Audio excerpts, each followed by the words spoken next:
make a move and the bunny gets it. I said, put the bunny back in the box. Why couldn't you put the bunny back in the box?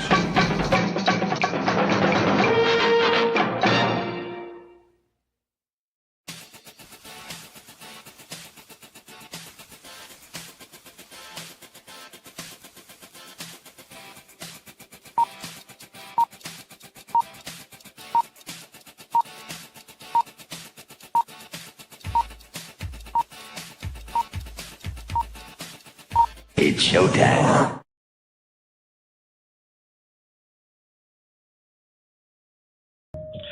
Roar.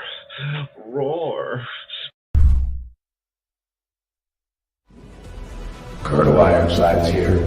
200 years I stood in the gap, fighting those who would harm my country. It was my honor, my sacred duty, so help me God. 9 times they took my life. 9 times I stood back up and made them pay. The freedom fighter and I could handle anything, but someone betrayed me. I was ambushed, made mortal, rendered powerless, and retired. They passed an amendment and made me a civilian before I left the hospital. For 50 years I watched my country change. Watched this work while erasing me from history. The day I quit my job, I powered up and discovered they lied about that too. I'll remind them of freedom. I'll remind them of duty. I'll remind them of their oaths and who they serve. I'll remind them while I'm shoving it down their throats.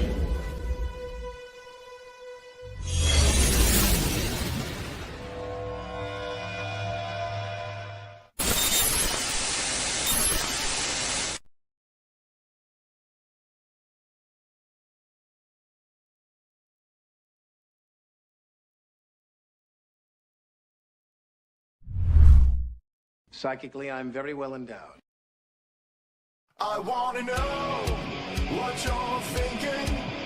There are some things you can't hide. I want to know what you're feeling. Tell me what's on your mind.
Finally, I'm unmuted. Okay. All right. Now I can have a conversation with y'all.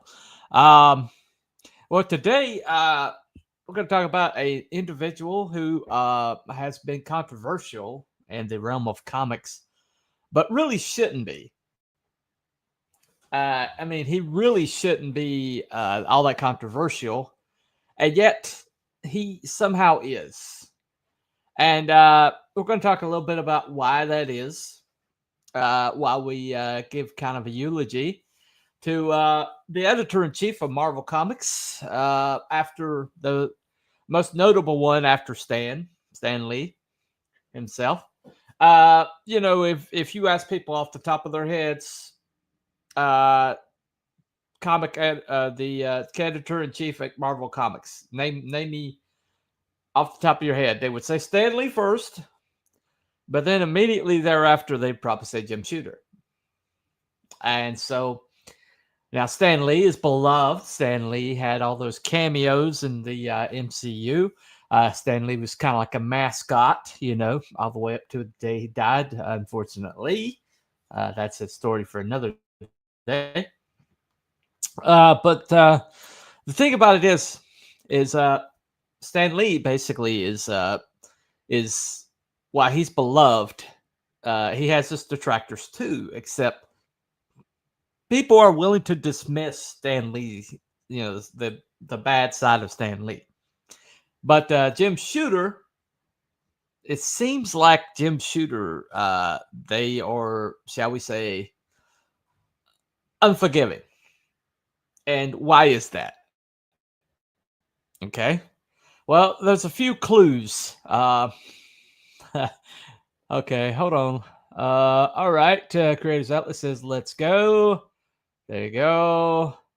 I think it was earlier. It's a show tonight. Yes, it is.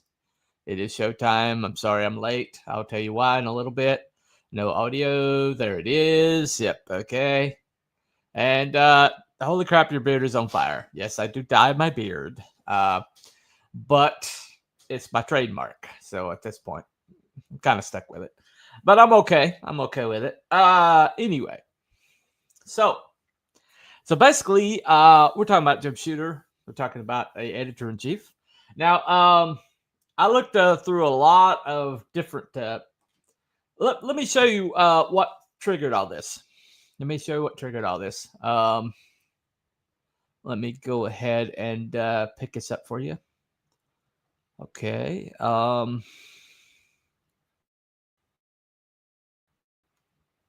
Where is that? 1 second, ladies and gentlemen. I had it pulled up. 1 second. Come on. All right. So I saw a meme on X the other day. And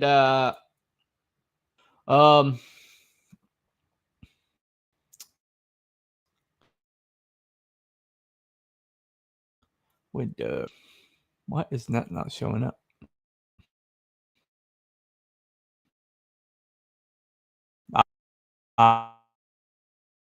There it is. Okay. Share.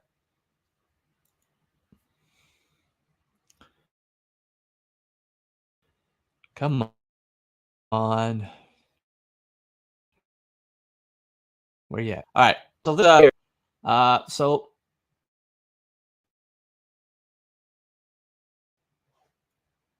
Marvel could pop up. Okay, here it is. Marvel Comics in the 1980s, Jim Shooter era. I know your comic gets tons of praise from fans, but you only sold 500K issues. I'm afraid we're going to have to let you go. Okay, it's a little harsher version of Jim Shooter, but that's clearly Jim Shooter. And the other one is CB Cebulski, the present model. Showing how far we've fallen off as a people.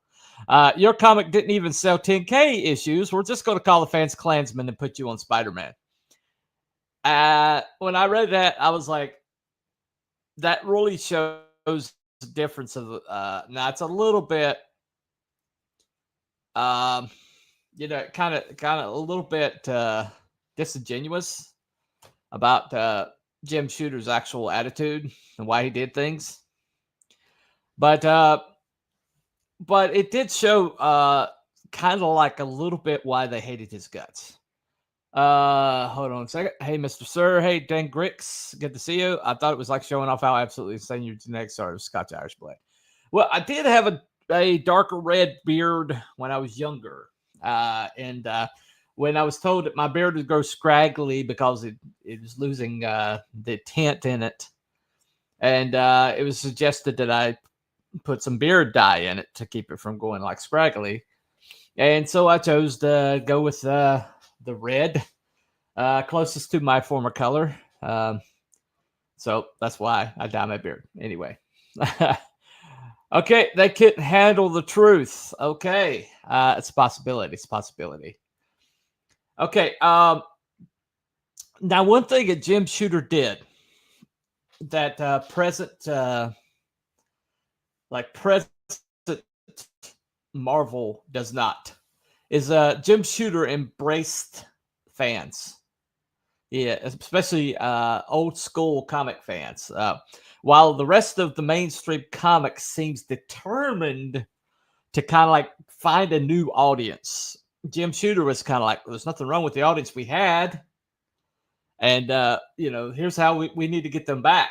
And so one of the ways that he showed solidarity was he went on other podcasts. Now, I've got a couple clips from a show that he did with my good friend, John's Longbox. Now, I told John that I would promote this video. It's a very good video. It's about 2 hours, which is one of the things that delayed me was I thought it was like 1 hour conversation, but it was 2 hours. And I had a little hard time figuring out what clip I wanted to use. And by the time I figured out what clip I wanted to use, I got behind. So blame John. Blame John's Longbox. Mr. John Bua. Blame him. Anyway. But he had a conversation with Jim Shooter. And right in the middle of this conversation, I started talking about how Jim got the job as editor-in-chief. Let's see. Got conversation. Let me go ahead and 1 second. Jim wouldn't have hired activists to write comics. No, he would not have. He definitely would not have. He said so. You don't have to wonder what Jim would have done. Jim told people what he would have done. There's no need to speculate when it comes to Jim Shooter. Absolutely no need. But anyway, I feel like I need to read this first. So this is from Comics Archaeology. Jim Shooter, 1951 to 2025. He died June 30th this year. Okay. Shooter's career is one of the most unusual in the business, starting when he was in the hospital for minor surgery in 1963. I was 12. This is him. This is Jim Shooter. He says, I was 12. I hadn't read comics in years. I think since I was 8 years old, there were a lot of comics in Kids Ward. There were DC comics, and I read them. They were the same as when I stopped reading them.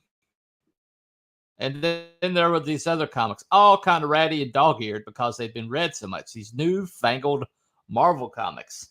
I read them. I went, holy cow, these are good. At that moment, I got the idea that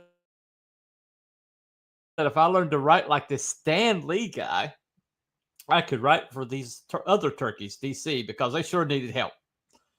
That's a quote from Jim Shooter. He says, I spent a year reading and studying comics, trying to figure out what I liked and what I didn't like. I read both DC and Marvel and tried to figure out what Stan was doing.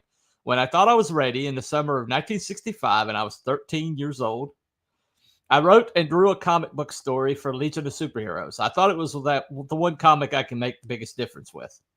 I made a cover for it, which I also colored and everything. I didn't know what a script looked like, so I made it look like a comic book, and I drew the panels and wrote the word balloons. I sent it in to DC Comics and got a letter back and said, hey, we think you might be able to draw features for DC Comics. And he said, I also realized that I was doing this to sell. I mean, I think what most kids do is in their first issue, they kill Aunt May and whoever their favorites are get married. And they just do sweeping changes and stuff. And I realized if I wanted to sell this, it's got to fit in the pattern. So I was very canny about it. I tried to do a little bit of what Stan did. For instance, one thing I noticed was Stan's people talked better. They talked more humanely and that they had more personality. So I tried to do that. The thing is, I really wasn't good enough writer at age 13. But since I didn't know what a comic book script looked like, I actually drew every panel, kind of a crude drawing. So anyway, I'll read the rest of that later. But so that just shows automatically one of the things that Jim Shooter did philosophically different is that he didn't believe in reinventing the wheel. He believed in maintaining what had already come before, improve upon it, but don't destroy or alter anything, all the things that came before.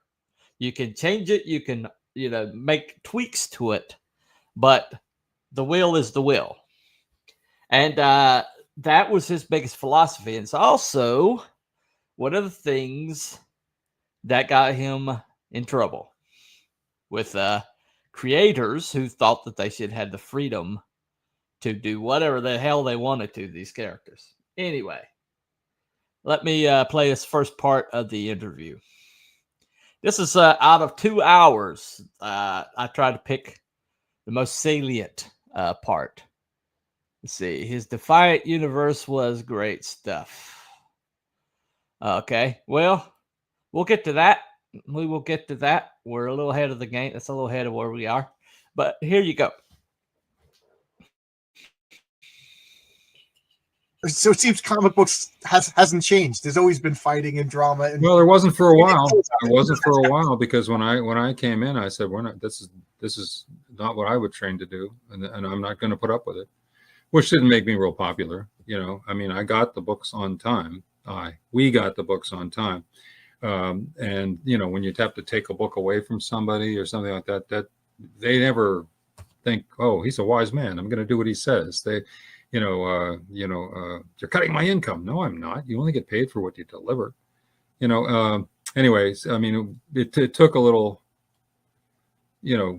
strict attitude there, but yeah. We did get it on time, and because everybody else was going out of business, we would have been too if Roy hadn't gotten us Star Wars. Star Wars saved us and kept us alive. Gave me a year to turn it around, so all these other people were unemployed because DC cut 40% of their line. A couple of the companies went out of business. Harvey just kind of stopped publishing. Archie went all reprint. And so streets are awash with talent. I cherry picked it. And I got Archie to come back to run the creator-owned line. I told him, I said, "I won't bother you. There's nothing I can tell you don't already know. And, I'll just pave the road for you. I'll do all the crap you don't want to do. The bureaucracy, the bean counters, the lawyers. I'll take care of that. I'm doing it anyway for the for the comics." So he came back, and I was able to get Louise Simonson from Warren because they went out of business. That's like, holy cow, that's winning the lottery. I got Larry Hama and Al Milgram from DC. Legends, every one of these things. You mean, okay, you imploded. Fine. You lay off two of your best guys and keep some of the ones that aren't that good. What? I don't know. And then other people, lots of, I ended up having this incredible murderer's row of super talent.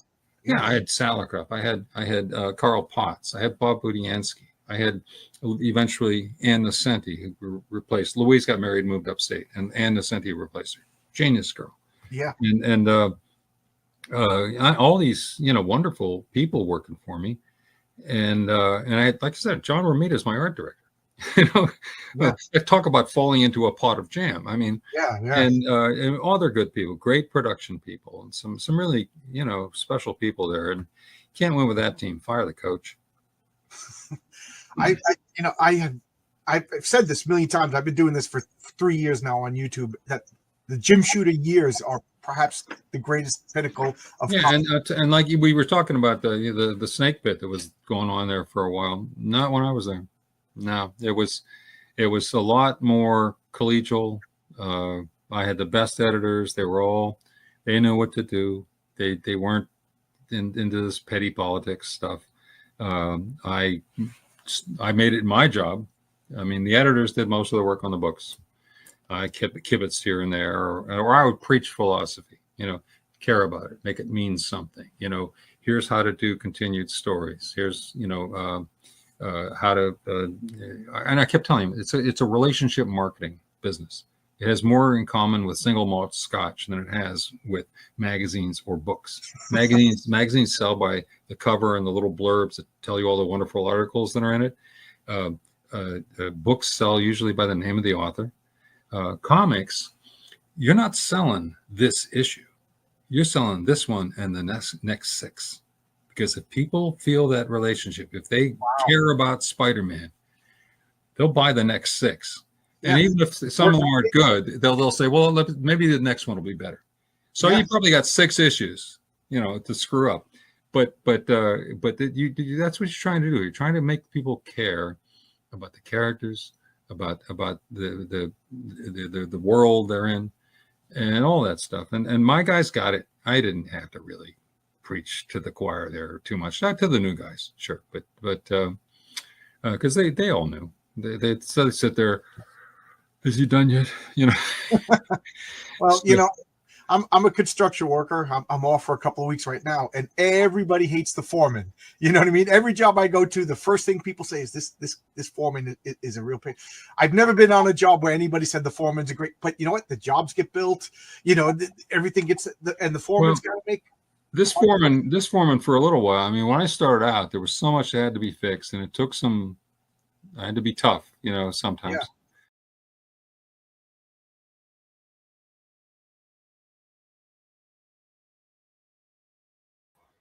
Okay, hold on. All right.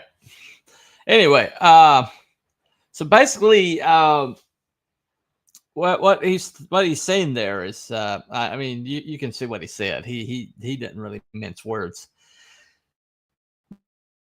but he was talking about the fact that, and in his, you know, in his way of looking at it, he was not just selling the book now, but he was selling the line. He was selling the book in the future, you know, and people don't like to be told, you know, that they have to plan ahead, that they have to have, you know, prep work done. They have to plan ahead. And basically, you know, he when he came in, it was basically kids, you know, just playing around with the toys, and he had to come in and he had to say, okay, we've got deadlines, okay, these books have got to come out on time, and I will pay you royalties for the books that we get out on time. And people were used to there being a lot of leeway, that people were used to missing deadlines and it not really coming back on them, you know. But when Jim Shooter's era, he's like, I don't care how talented you are. I don't care what your name is.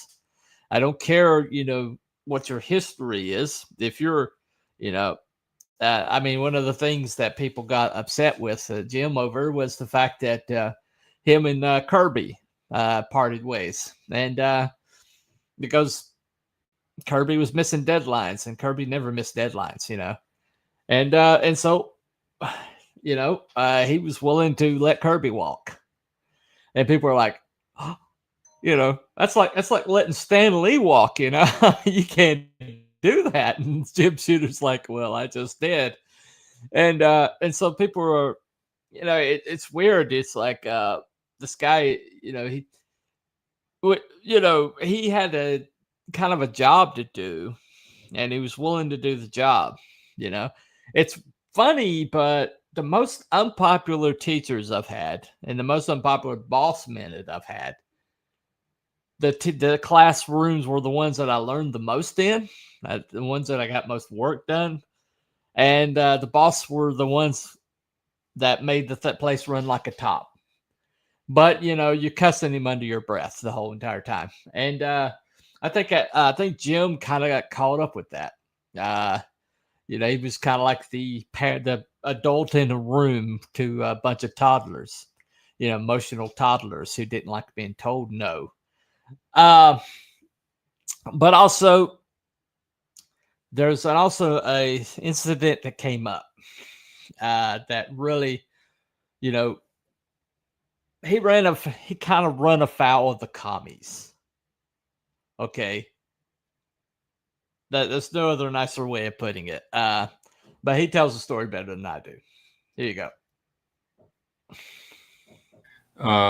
And like everything was wrong. There was embezzling going on. One guy was embezzling $250,000 a year.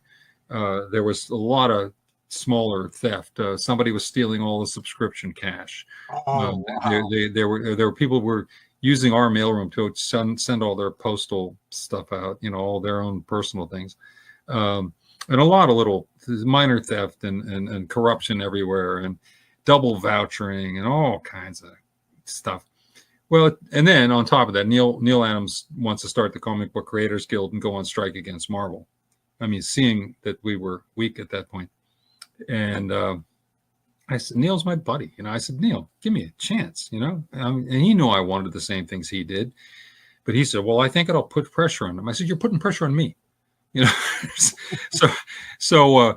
anyway, the guild failed because I did start turning things around, and we started getting people paid better and got benefits and rights and eventually royalties and stuff. Yes. And so after not, thinking I was Mussolini for a little while, then all of a sudden everybody's making money and we're all doing well, and the editors are being paid more, and everybody is being paid more, and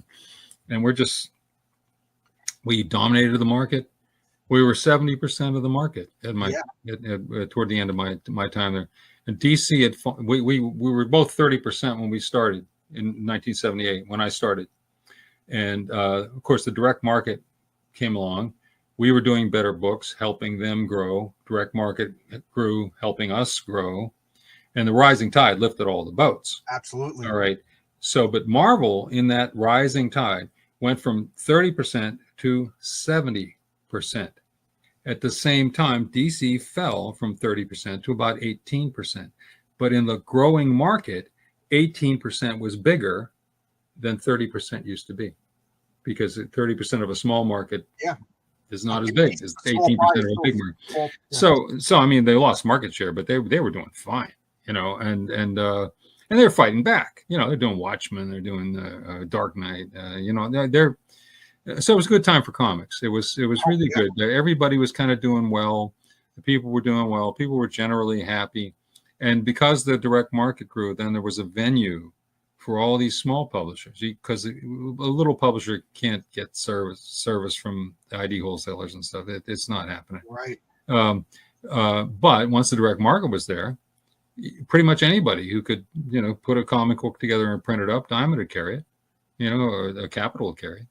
And so there was a venue for all these little publishers. And all of a sudden, you've got Cerebus and ElfQuest and Distant Soil and Ninja Turtles, and you can name more than I can. But all started doing well. And then a couple new big companies started, First Comics and Pacific Comics. We helped them. Yeah. We helped. The Shanus brothers came to my office and said, we're a distributor already. We want to start publishing. I said, let me show you how. And same with Great First companies. Comics. Rick Obadiah came to license something to us, and then he was asking questions about publishing, and I said, here, I'll show you. And one of my guys said, well, why are you helping First Comics get started? And I said, because on a level playing field, if we can't beat any of these guys, we don't deserve it. And furthermore, it'll segment the market. What will happen is First Comics is going to do stuff we'd never do. And so somebody's coming in to buy American Flag. Well, maybe they try Daredevil and they like that too. Yeah. You bring in more people, just trying to save this dying industry. And boy, for a while there we did. People were happy and things were good. You should have seen the 30th birthday party they threw for me. I mean, people liked me for a little while, and then things started to go south. I love you, Jim. I still love you.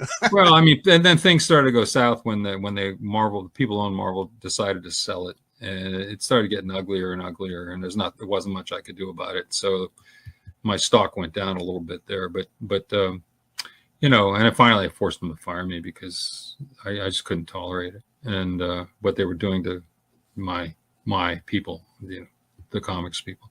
So you brought it up. I guess it's a good time to ask, what do you think of the current state of the industry now? And it's a mess. I mean, it's really sad. It's, sales are ridiculously low. And I go to conventions all the time because people love the old comics, and so I go to these conventions and I hear it again and again and again. They just, they can't read them anymore. They're not. The secret is tell a good story and tell it well. Absolutely. Care about it. Make it mean something. Make your character relate to the reader. You know, make it entertainment. It's entertainment. And first and foremost, can you have messages in it? You know, well, yeah, like stand it.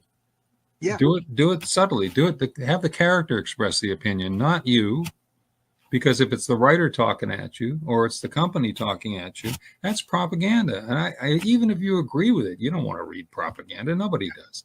So I mean, the sales. I don't even want my politics preached to me in my comics. Yeah, right. The sales are pathetic, and they're, you know, they don't seem to understand that they stopped doing entertainment and they're on all these other agendas, and nobody cares. So, like I said, even if you agree with every word they say, that's not what you want. You don't want a lecture. You want a story. Right. Absolutely.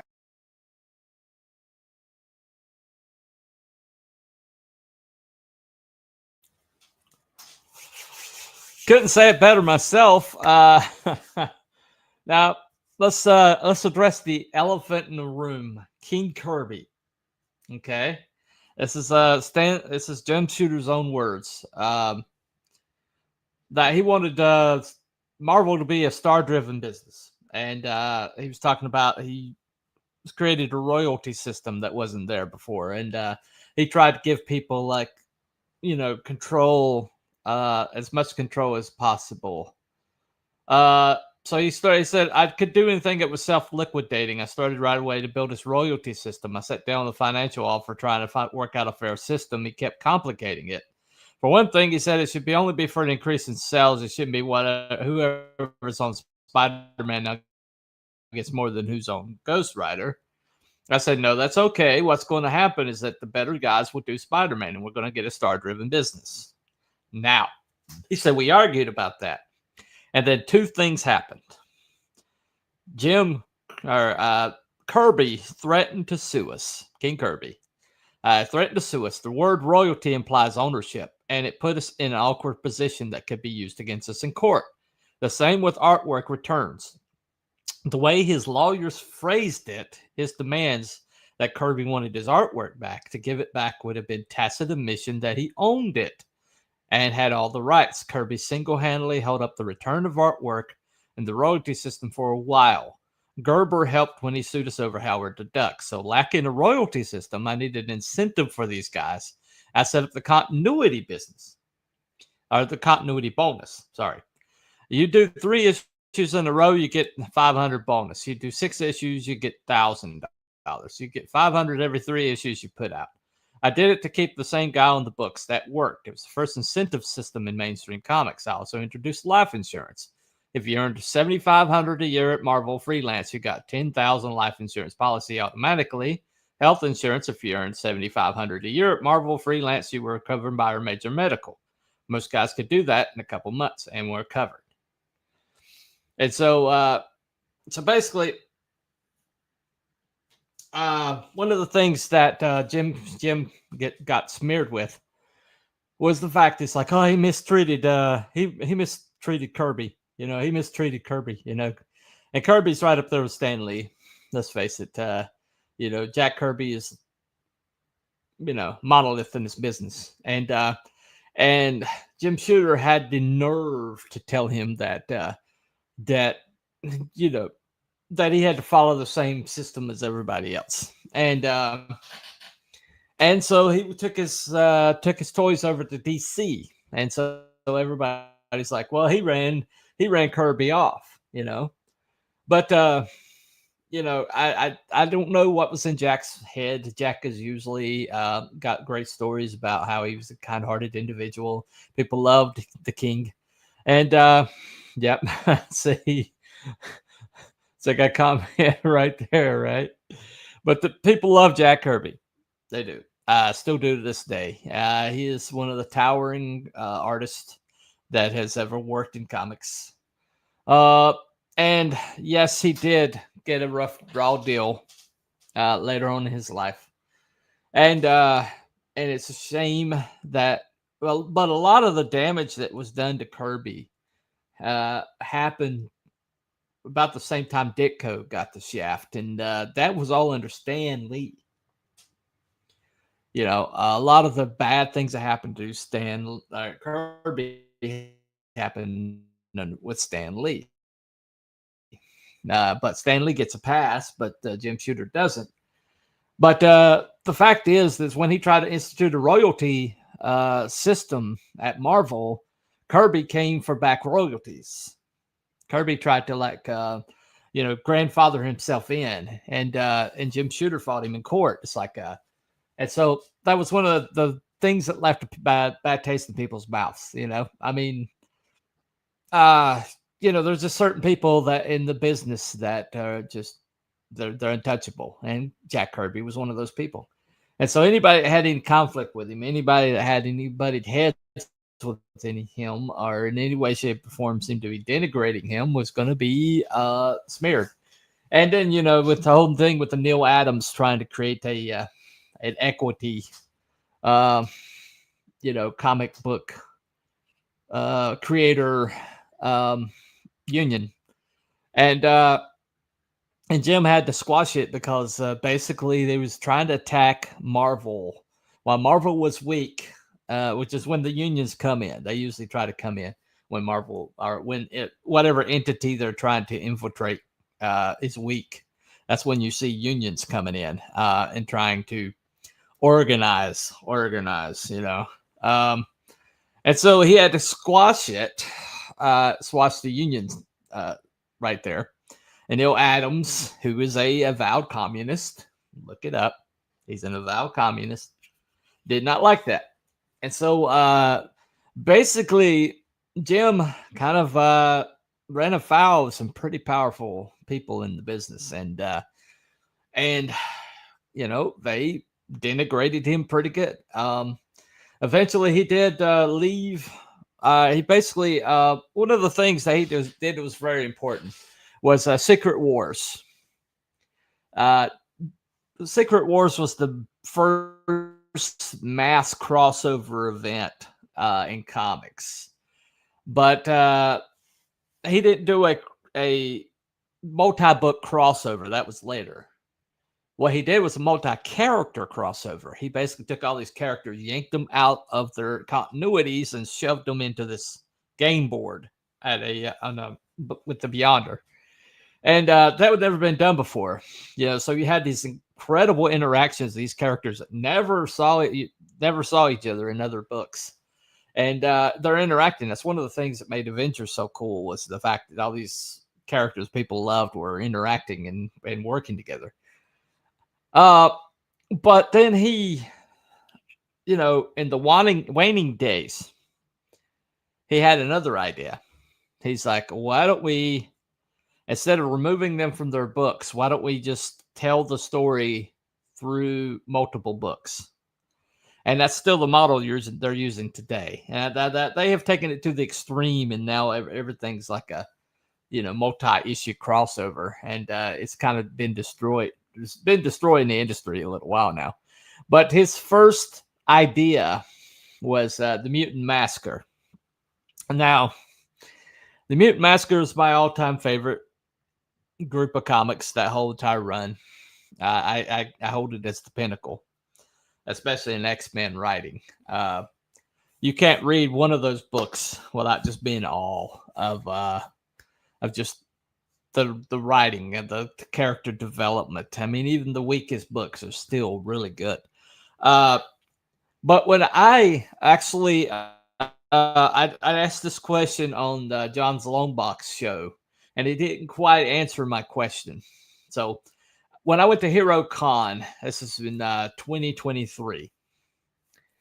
It might have been 2024. It was 2024. Okay, it was the last Hero Con that he was able to attend. Maybe he was able to attend the last one. I wasn't there, so I don't know. But he was definitely there 2024. And he was placed away from all the big names, the names that had like lines around the block, I think Chris Claremont was over there. There was quite a few.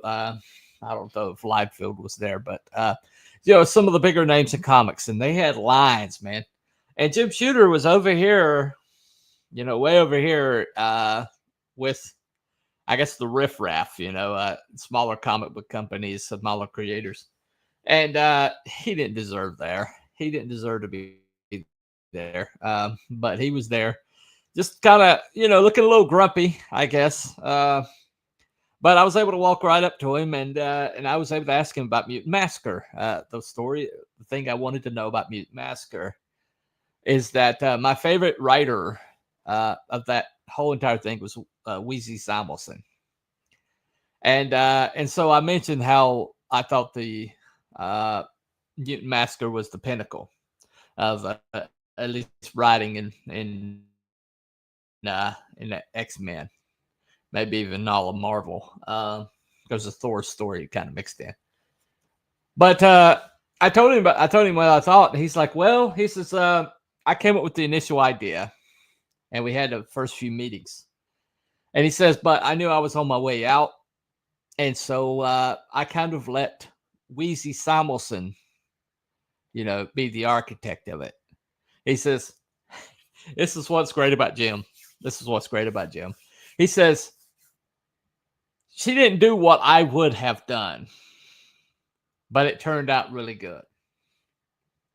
And so, I mean, that's Jim, man. That's just Jim. It's like this legendary comic book series, that basically launched the whole entire way of storytelling in comics. And it's still like carried over till today. And it's like the first time that ever happened. And the storyline goes through multi-books, and tells like different perspectives on the same story. And it was an incredible idea. It was a really awesome idea. And Jim's like, well, we came up with the initial idea, but I didn't have much to do with it after that part. That's Wheezy Simonson's baby. She didn't do what I would have done, but she did great. That's so Jim. That is so Jim. It was like, it's not saying that he would have done it better. He said, he would have done it differently. He wouldn't have done it like that. And I just I didn't laugh, but I was thinking, I was like, legend. This dude's a legend. He really is. Legendary. But after he left Marvel, he formed Valiant Comics. Now Valiant, I read some time today where somebody was talking about Valiant Comics. They thought that was even bigger accomplishment than Marvel, because it was a brand new comic book company that didn't exist before. He was talking about how he had helped people launch their comic brands. He showed them how to do it. Well, after he left Marvel, he's like, might as well do it myself. And so he formed a Valiant Comics, and came up with he kind of like launched the universe. It was a shared universe, Bloodshot, Ninjak, Archer and Armstrong, the list goes on and on.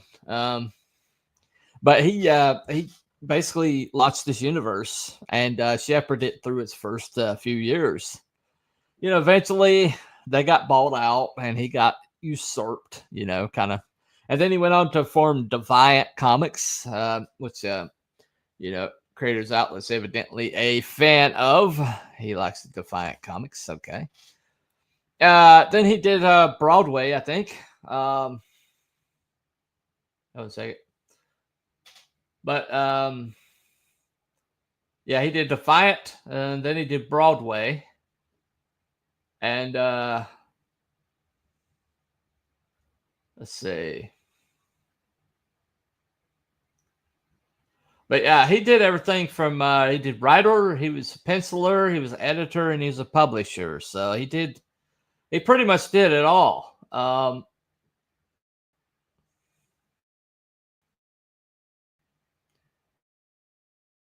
me see here. I know there's another one that he Valiant, Defiant, and Broadway. And then there was another one that he was heavily involved with. But yeah, I can't find it. But anyway, But he had esophageal cancer. He was diagnosed in 2024 at 73. He's but the thing about it is here's a man that understood what it meant, what it took to sell comics. He understood what it meant to write comics. He understood what it meant to maintain a healthy comic run. And it's like what he said. He says, story is king. The story comes first. Your entertainment first and foremost. And, keep your moralizing to yourself. You can be part of the comic, but it can't be all of the comic. And lastly, keep your creativity up. Keep your quality up. And you follow those things, and you'll have success. But the thing that you kind of run into with people have negative ideas of Jim is it's always like, well, he was mean. And he was unreasonable. And he like made people cry. He was like, and he kicked people out the door who were really, my favorite writer or my favorite artist or my favorite whatever.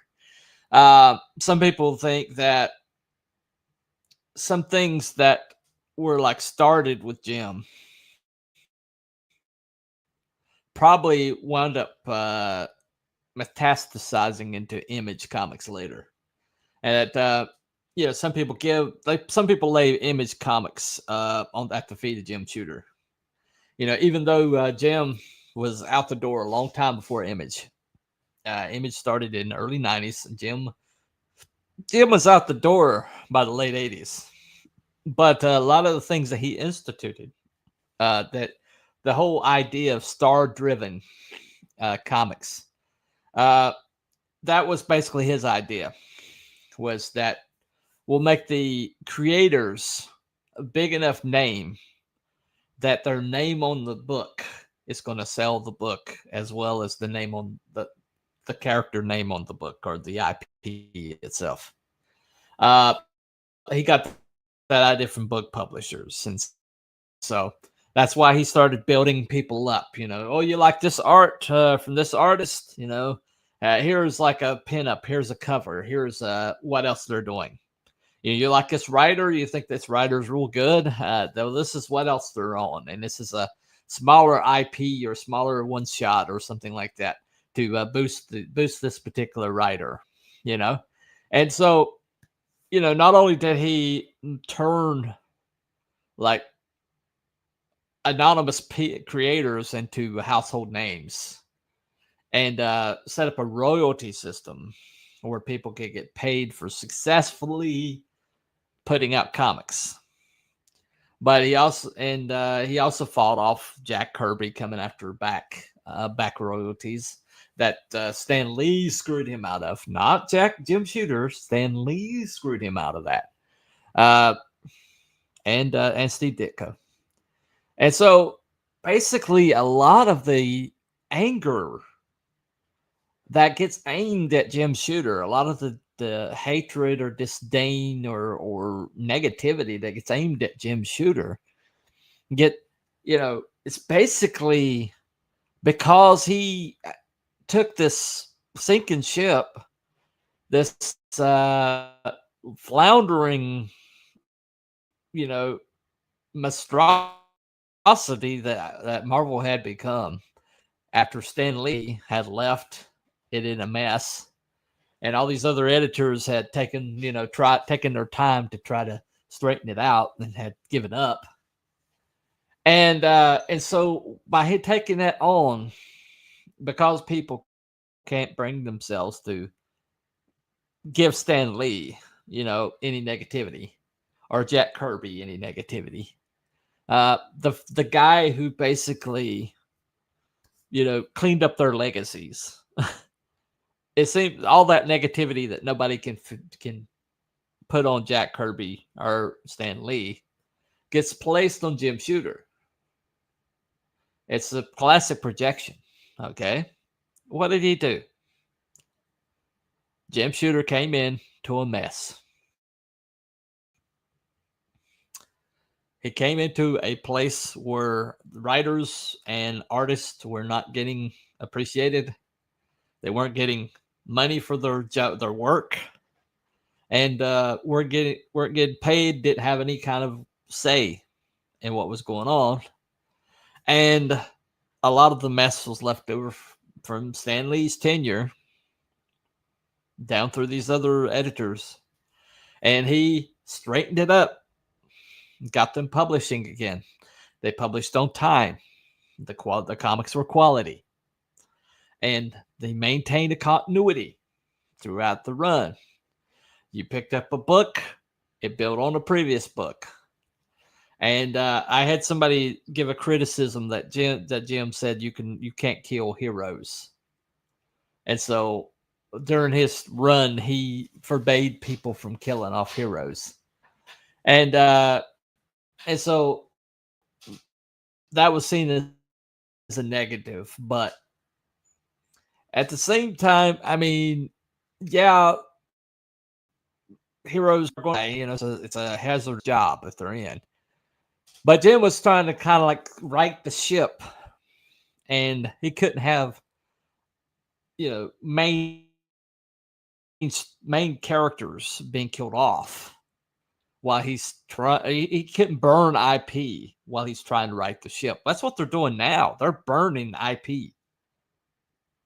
For whatever reason, the place is sinking, and they're basically throwing the IP into the fireplace because if we can't have it, nobody can. They're just burning through everything. But Jim was like, you got to maintain it. You got to maintain that continuity. You got to. These characters got to be there tomorrow or people aren't going to buy today. And he understood that. And at least for a little while, yes, he did put a moratorium on killing off characters. He said, don't do that.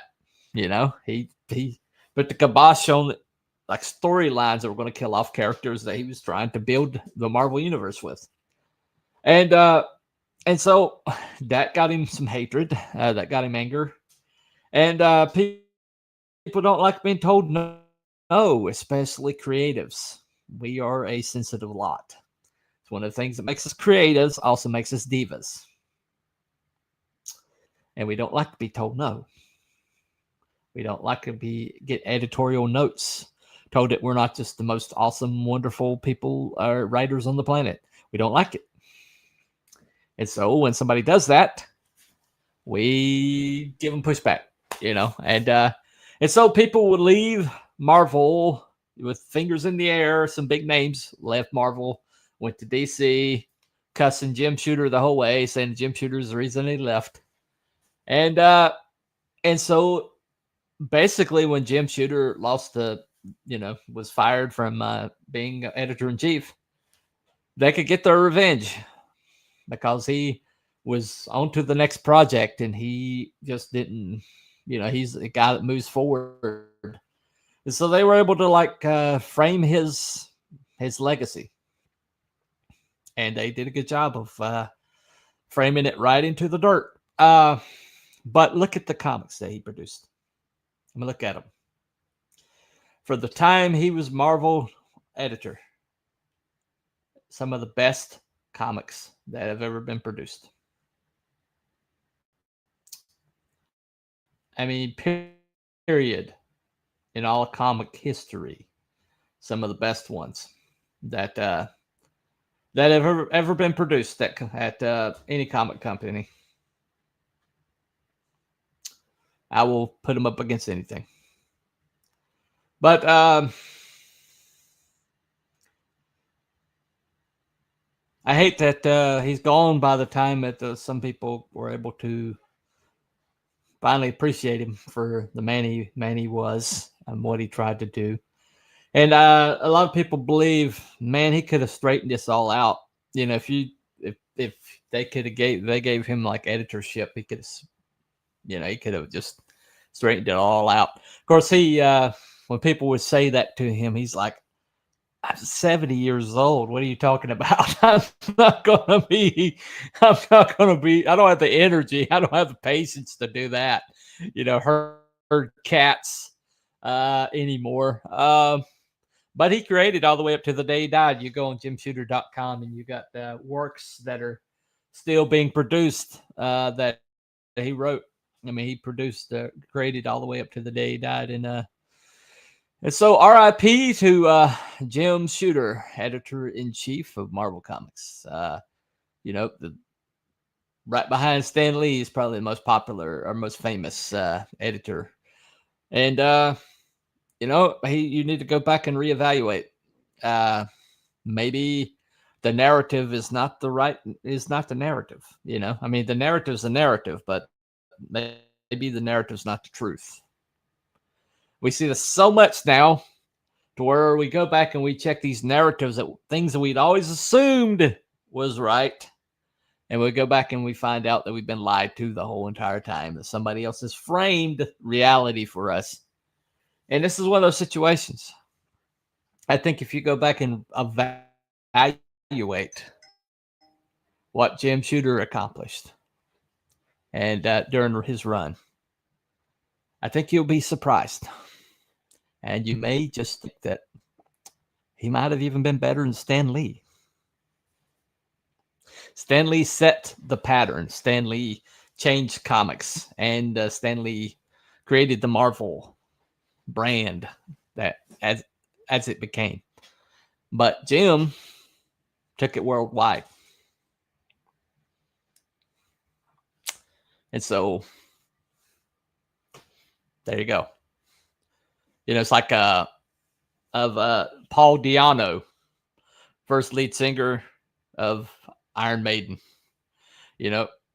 Started the brand.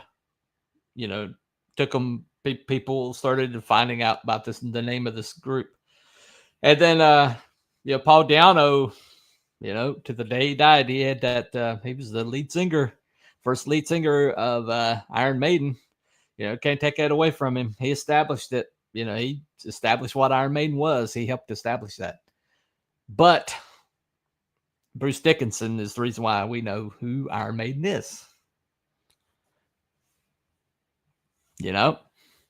So you got the guy that established it is important, vitally important.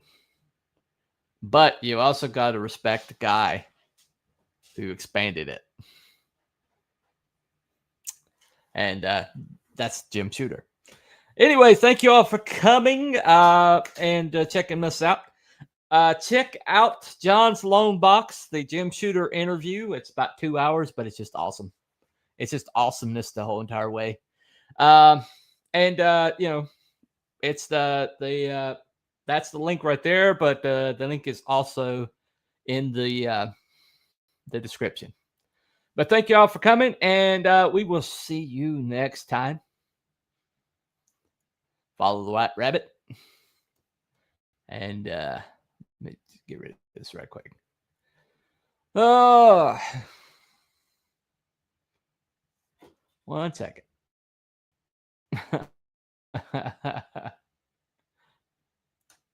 Come on. StreamYards wants to crash on me. I think all these changes are making it a little unstable. Anyway, thank you all for coming. We will see you next.